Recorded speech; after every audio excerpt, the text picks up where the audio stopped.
vast majority of Africa is peaceful, it's stable, it's democratic, it's moving towards markets and capitalism. Africa is on the rise, and that is a fact. If you look at, for example, the top 10 fastest growing countries globally, I think something like half of them are African countries. Within that, if you've visited Africa, it doesn't take you to be a genius to see that, there's a lot of things that are needed. There are a lot of problems. We have problems with electricity, we have problems with poor roads, we have problems with accessing various goods and services. All these really translate into investment opportunities. One of the things that's very attractive to investors about Africa is the catch-up potential. But I prefer to is phenomenal in Africa, and I think it's the single most attractive thing. In very many sectors that you look at, there's just a huge supply-demand gap.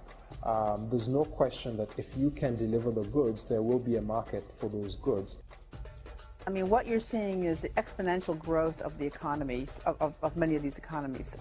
Nigeria, for instance, is now the largest economy in Africa. Raw materials in abundance in Nigeria. Technology, yes, you can bring it. And skilled manpower, Nigeria has it in abundance. And all these variables are things that really contribute to making investment worthwhile. A significant 22% of Kenya's GDP still stems from its agricultural sector, which employs over 2/3 of the labor force.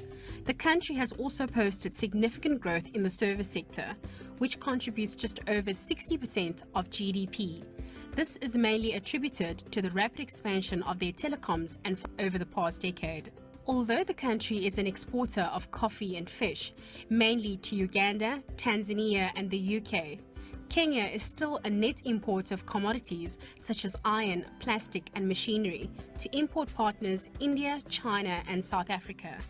Number one, whether it's power, energy support, roads and transportation networks, looking at distribution and logistics, all of those things are very important throughout Africa.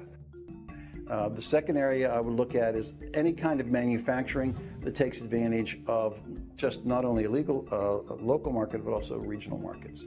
So I think manufacturing of food products, high-end fashion textiles, anything that is appealing to the growing middle class.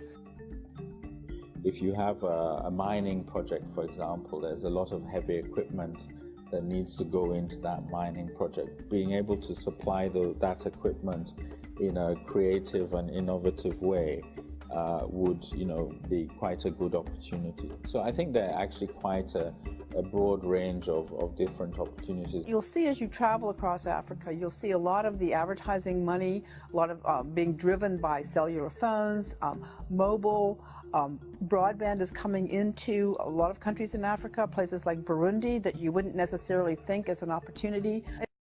Agriculture is a very significant and usually the most significant part of the economy.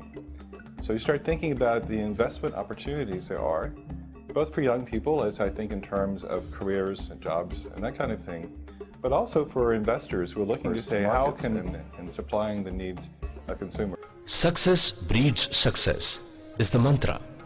Financially successful people are some of the most intelligent and bright people, especially those who have created their own wealth.